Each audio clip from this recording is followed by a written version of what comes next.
That didn't take long at all. I'm Thomas Brian Carr, Ryan Snyder, Blue White Illustrated insider for recruiting.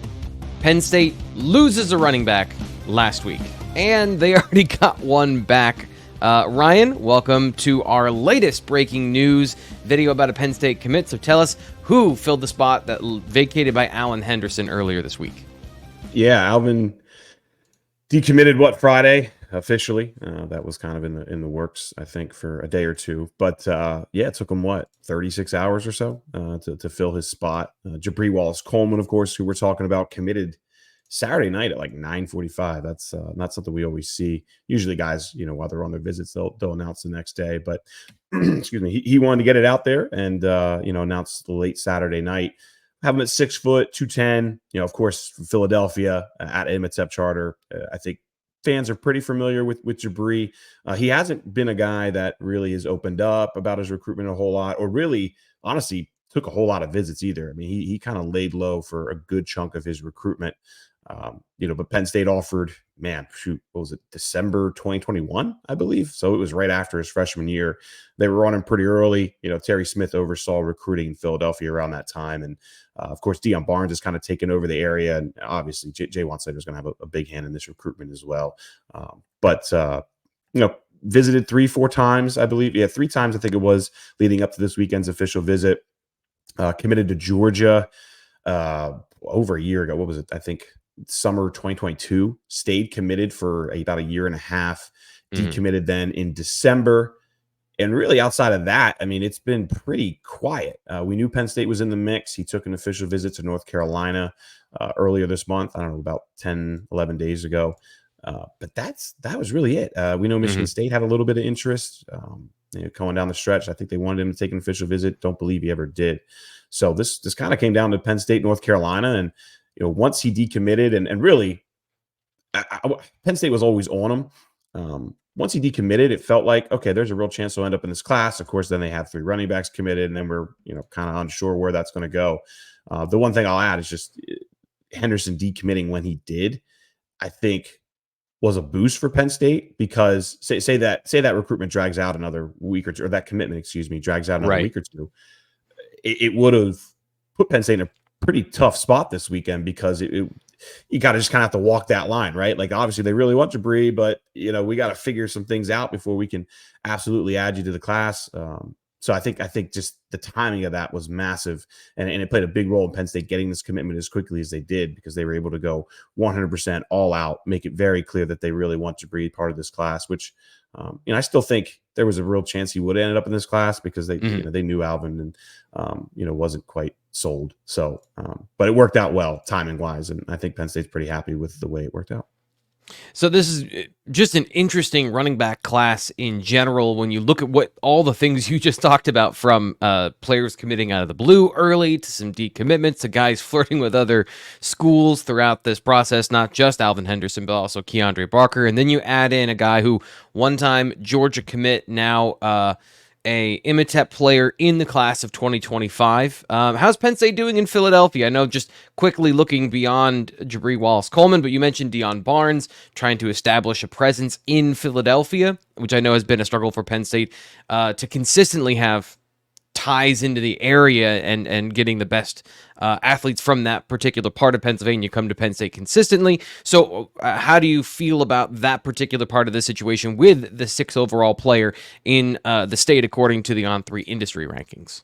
I mean, so obviously, of course, they miss out on Zahir Mathis, but then Zahir Mathis takes an official visit to Penn State this weekend. We'll see how that goes. He's still committed to Ohio State. Of course, Zahir plays with with Jabree at Imhotep. There's not, I wouldn't say there's a really deep pool of, guys that Penn State absolutely really wanted in Philadelphia this year. Of course, they have 5 commitments out of Pittsburgh.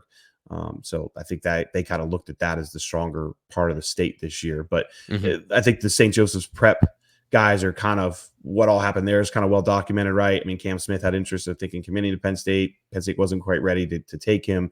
He goes on the Duke, and that kind of snowballs into Anthony Sacca, really, which I don't know if Sacca would end up at Penn State regardless, but I think that kind of hurt Penn State with guys like Sacca and Maxwell Roy.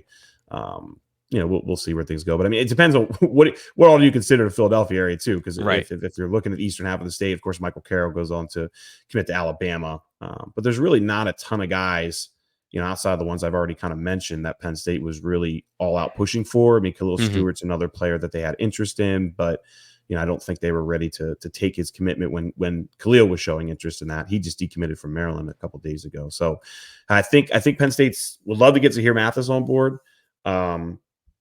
But outside of him, I mean, there's really not a whole lot. Of course, Matt Zollers too. He's kind of from that area, right? But, yeah, I think if they could get to here, they'd be very happy with him and Jabree as far as guys they really pushed all out for in this class. Yeah, and as you mentioned, Zahir Mathis visiting during the same official visit weekend as Jabree Wallace-Coleman. You saw those guys up close. The video you saw already here on the Blue White Illustrated YouTube video was from Ryan going to see Imhotep in person. You can get all that information real time when it happens in the fall as he travels around. If you subscribe to Blue White Illustrated right now during commitment season, it's the best time to get in on the information because it goes to the Blue White Illustrated message board and premium content first. Use promo code PSU1, 2 months for $1. You get all that juicy, sweet insider information that everyone loves to know, something that other people don't know yet. Code PSU1 is what gets you that information. So Ryan, what did you think of him in person when you saw him? Strong back. I mean, it kind of reminds me of Tyke Hayes in some ways. Yeah. The thing we just are always have been always unsure about is just kind of top end speed, right? He goes down to Under Armour a couple weeks ago in Baltimore, tested on everything but the shuttle and 40. Excuse me, I'm not really sure why that was. But he tested in the broad and the triple the vertical and the broad and some other things, and we did get some pretty good.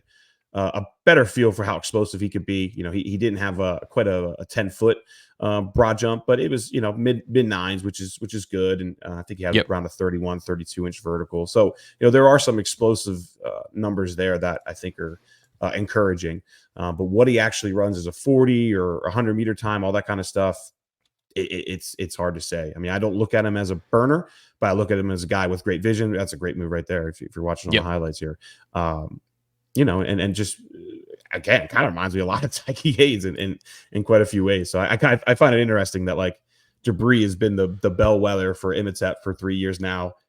Tyke's been the bellwether for Alec Whipper for a few years now. Yeah, and both of these guys have a lot of carries under them. I think Jabree has like over 400 carries over the last 3 years. So that's always just kind of interesting, just because running back shelf lives and things like that. But he's got a whole another year to go senior season wise. I think he's up over 3,000 yards rushing now for his career. I think he had around 1,500 last year, and wouldn't be surprised if he's able to get over 4,500 for his career. As long as everything goes to plan this season. He's an interesting running back, and this is an interesting running back class. I'm dubbing this the fast enough class, where Penn State has sometimes found guys that maybe are a little bit raw, but have all of the tools you're looking for in a player at their position. This year feels like there's a lot of good football players who have a lot of versatility, and maybe they're fast enough, or we project them to get faster, but guys that don't have confirmed blazing 40 times or anything, they would see that pops off the screen for a speed perspective. Now that can obviously change with some players committing here in the next couple of weeks, but a couple other details that you pick up here in the highlight film. Ryan spot on in terms of it's that final gear, it seems, Ryan, where it's just once he gets into the open field, is he going to run away from everybody, or are these going to be, Katron Allen sort of situation where he gets 20 yards and then somebody runs him down from behind?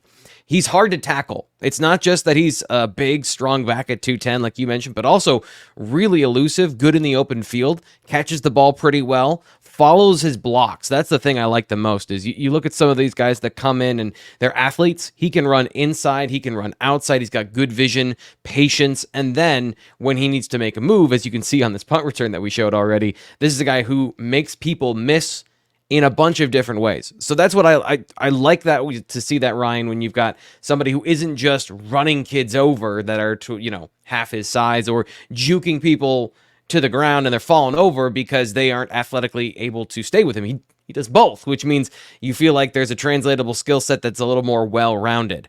So more to come on that in T. Frank's Film Room. We'll have more breakdowns over at BlueWhiteIllustrated.com. Any other final thoughts before we, again, take a little bit zoom out and look at the wider lens here from this class of 25? He's one of Penn State's top commits in the class now. I think he's fourth or fifth in the class. Another 4-star player. They have, I believe, 8 players now who have a 4-star rating in industry rankings, which of course is what we use for team rankings and all that stuff. So Penn State's up to number 12 now, which is where they were before Alvin Henderson. Alvin Henderson decommits. They dropped to 14. Now they're back up to number 12.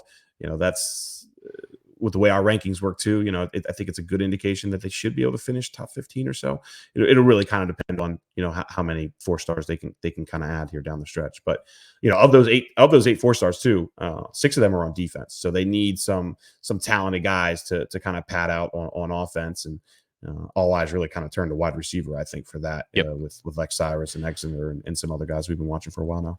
Yeah, and guys that I think we've covered here and on the Blue White Illustrated live show, the recruiting show, that Penn State feels confident in a position heading into the end of June and the beginning of July, when commitments usually come hard and fast, and just waiting for that dam to break. Waiting for the wide receiver position, Ryan, has been the just kind of been the theme of the last couple of years for Penn State football. So stay tuned here to Blue White Illustrated on the YouTube channel. Make sure you don't miss any of that information when it breaks or shortly thereafter. Like today, we weren't posting a video at 9:45 on a Saturday night. So here you are in as timely a fashion as we can muster here for Jabree Wallace-Coleman joining the Nittany Lions in the class of 2025. Like I said, more information about that at bluewhiteillustrated.com and here on the Blue White Illustrated YouTube channel when the next commitment happens.